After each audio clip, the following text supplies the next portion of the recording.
ఇచ్చివాడు కానీ పొలాల రేట్లు వచ్చినాయి. ఇదే అది పొలానికి అయితే రేట్లు ఉన్నాయి.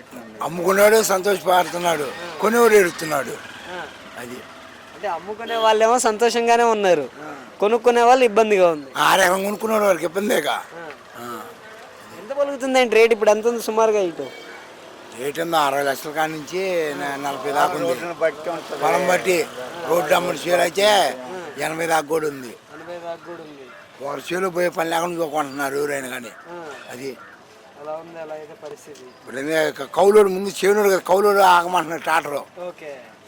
మరి ఏంటంటే మరి ఇప్పుడు బాబు గారు వచ్చే సంవత్సరం అయింది, ఇంక మరి ఏమన్నా పెరగడం ఏమైనా జరిగిందా? నిత్యావసర సరుకులు కావచ్చు, కరెంటు బిల్లులు కావచ్చు, అవి పెరగడం అవి సాధ్యంగా ఎప్పుడు జరుగుతూనే ఉంటుంది. సరుకులు పెరుగుతూ ఉంటాయి, తగ్గుతూ ఉంటాయి. అవి మనం ఏం చేయలేము. కరెంటు బిల్లుల పరిస్థితి ఎలా ఉంది ఇప్పుడు ఆంధ్ర రాష్ట్రంలో? ఇప్పుడు కరెంటు బిల్లులు కాలే కానీ ఇప్పుడు మిరకాయల రేటు, పత్తి రేటు లేదు ఈ ఏడు. దానివల్ల ఎక్కువ దెబ్బతిన్నారు రైతులు. అది అవి ఎక్స్పోర్ట్లు ఇవ్వు అంట. అది ఎక్స్పోర్ట్లు ఈ మోడీ చేతిలో ఉంటాయి. మోడీని అడగొచ్చు కదా, కూటమే కదా అయినా. మీరు అడగాలి, మేము అడిగి కాదు కదా, చంద్రబాబు నాయుడు గారు అడగాలి కదా. అడగాల. అది మరి కరెంటు బిల్లులు పెరిగాయి అంటున్నారు, వాస్తవేనండి? పెరుగుతా. ఇప్పుడు కరెంటు బిల్లు ఉన్నాయనుకో, పైనుంచి పెంచే ఏం చేస్తాడు ఈయన చంద్రబాబు గారు ఎలక్షన్ల ముందు ఏం చెప్పారు మనకి? కరెంటు బిల్లులు పెంచని తమ్ముళ్ళు జగన్ బాధుడే అన్నారు కదా, ఈయనేం చేస్తున్నారని అడుగు. ఏనా పోతున్నాడు, బాధకుండా ఎట్లుంటాడు. మరి ఎలక్షన్ ముందేమో కరెంటు బిల్లులు పెంచనన్నాడు కదా, అలా ఏం చేయలేదా? ఇప్పుడు ఎలక్షన్ కాదు, ఇప్పుడు ముందుసారి ఎలక్షన్ ముందు ఏం చెప్పా బ్యాంకులో కట్టొద్దన్నా, డ్వాక్రా వాళ్ళని కట్టొద్దన్నా అన్నాడు.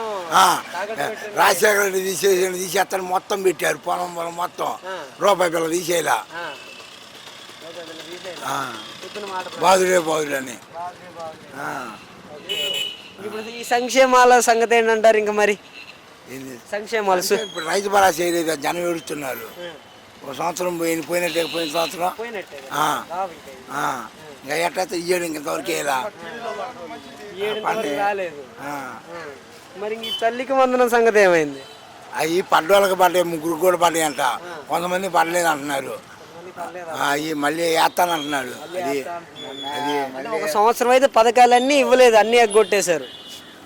పథకాలు ఇప్పుడు ముందు రైతు భరోసా పడాలా. ఒక సంవత్సరం ఇవ్వలేదు కదా, మొత్తం అయిపోతే పోయాలే. ఇంక 4 సంవత్సరాలు, ఈ 4 సంవత్సరాలన్నా కరెక్ట్గా ఇస్తారంటారా బాబు గారు? మరి దానికేం